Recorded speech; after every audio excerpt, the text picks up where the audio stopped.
నువ్వు ఒకటంటే నేను రెండంట, నువ్వు రెండంటే నేను నాలుగంట అన్నట్టే నడుస్తుంది ఇప్పుడు తెలంగాణలో కాంగ్రెస్ బీఆర్ఎస్ లీడర్ల మధ్యలో పంచాయతీ.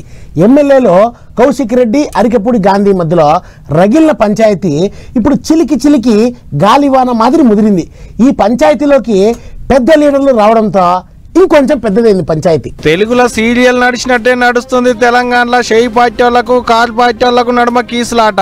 కౌశిక్ రెడ్డి, అరికెపూడి గాంధీ నిప్పు రాజేస్తే రాజుకొని రెండు పార్టీలకు అంటుకుంది ఇప్పుడు మంట. అట్టియాల కాల్ పార్టీ ముఖ్య లీడర్ కేటీఆర్ సారు అమెరికాకెంచి ఒత్తుడుతోనే చక్కగా కౌశిక్ రెడ్డి అన్నోళ్ళ ఇంటికి పోయిండు. అన్నని మందలిచ్చి ఆటంక షెయి పార్టీలను పొట్టు ఆడిపోసుకున్నాడు. ఇవాళ రేవంత్ రెడ్డి బాధ అంతా ఏంటంటే ఈ హైడ్రా పేరు మీద కూలగొట్టుడు, హైదరాబాద్ లో లేని పంచాయతీలు ఎగేసుడు. ఎందుకంటే ఒక్కటే కారణం, హైదరాబాద్ ప్రజల మీద రేవంత్ రెడ్డి పగబట్టిండు. నాకు ఒక్క ఓటేయలే, ఒక్క సీట్ ఇయ్యలే, నన్ను పనికిమాలిన వాడని చెప్పి హైదరాబాద్ ప్రజలు భావించిండ్రు అని చెప్పి పగబట్టి ఇవాళ లేని పంచాయతీలు పెట్టి ఒక చిల్లర మల్లర ప్రయత్నం చేస్తా ఉన్నాడు. అత్తకాలం కొన్నాళ్ళు, కోడలు కాలం కొన్నాళ్ళు అన్నట్టు అధికారం ఎవరి సొంతం కాదన్నట్టే మాట్లాడుకొచ్చిండు సారు. అంతేకాదు సీఎం రేవంత్ రెడ్డి సారు పట్నం మీద పగబట్టిండాట.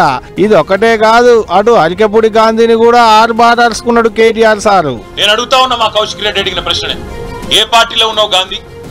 అసలు మీ 10 మంది ఎమ్మెల్యేలు ఎవడైతే పార్టీ మారినరో, ఎవరి ఇంటింటికైతే పోయి ముఖ్యమంత్రి అనేటోడు కండువా కప్పిండో, ఫస్ట్ మీరు ఏ పార్టీలో ఉన్నారో చెప్పండి. మీకు ఇప్పటికే స్పీకర్ దగ్గర పిటిషన్లు ఉన్నాయి 10. స్పీకర్ గారు కూడా తేల్చాలా. ఇప్పటి వరకు 10 మంది ఎమ్మెల్యేలను రేవంత్ రెడ్డి సారే కండువా కప్పి పార్టీలకు తీసుకుంటాట. అందులో అరికెపూడి గాంధీ కూడా ఉన్నాడట. లేదంటే ఏ పార్టీలు ఉన్నాడో గాంధీ చెప్పాలన్నట్టే అరుచుకున్నాడు. ఇక కాల్ పార్టీ వాళ్ళు ఇట్ట అంటుంటే అటు షెయి పార్టీ వాళ్ళు ఊకుంటారా, వాళ్ళు కూడా కయ్యానికి కాలు దువ్వినట్టే గట్టిగానే అరుచుకున్నారు. మా ముఖ్యమంత్రిని ఎవరన్నా కాంగ్రెస్ పార్టీ ముఖ్యమంత్రి పలికిమానున్నా 4 కోసేస్తాం మళ్ళీ వస్తానంటే. పలికిమాను అంటే కేటీఆర్ ఉండని వాళ్ళు అయ్యి ఉండని. కాంగ్రెస్ కార్యకర్తలు ఎందుకు రెచ్చగొడుతున్నాడు? ఎందుకు కొట్లాడుతున్నారు? ఎందుకు రెచ్చగొడుతున్నారు మీరు కాంగ్రెస్ పార్టీ కార్యకర్తలను?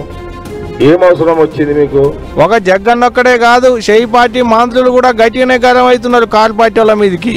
ఇక్కడ నువ్వు ఇంటికాడికే స్వేచ్ఛ జరిగినా ఏం శాంతి భద్రత హత్యలైనాయా, మానభంగాలైనాయా?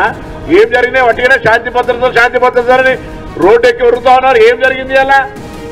ఏం జరుగుతుంది? అరే మేము ఎలా మళ్ళీ చెప్తాను, ఈ తెలంగాణ పోలీసు ఆనాటికి ఈనాటికే మాటలు టీఆర్ఎస్ గవర్నమెంట్ ఉన్నప్పుడు కూడా మేమేం పోలీసులు ఎన్నడూ అవమానపరిచేదిగా మాట్లాడలే.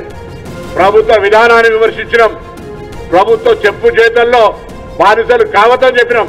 ఇవాళ మేము స్వేచ్ఛగా శాంతి భద్రతలు కాపాడడానికి పోలీసులు ఫ్రెండ్లీ పోలీసు అయినప్పటికీ కూడా శాంతి భద్రతలకు విఘాతం కలిగిస్తే ఎవరిపైన నన్ను ఉక్కుపాదం ఒప్పను మేము అడుగుతాను. ఇలా నువ్వు కొంత చిల్లరగాళ్ళు మాట్లాడుతుంటే పట్టించుకోవద్దని మా గౌరవ ముఖ్యమంత్రి గారు అన్నారు కాబట్టి ఎవరు మాట్లాడుతున్నారు అంతే తప్ప వేరే కాదు. నువ్వు ఎవరన్నారు? ఇప్పుడు చిల్లర అలా ఎవరన్నారు? వాళ్ళు నువ్వు ఇప్పుడు ఎవరెవరు అన్నారు?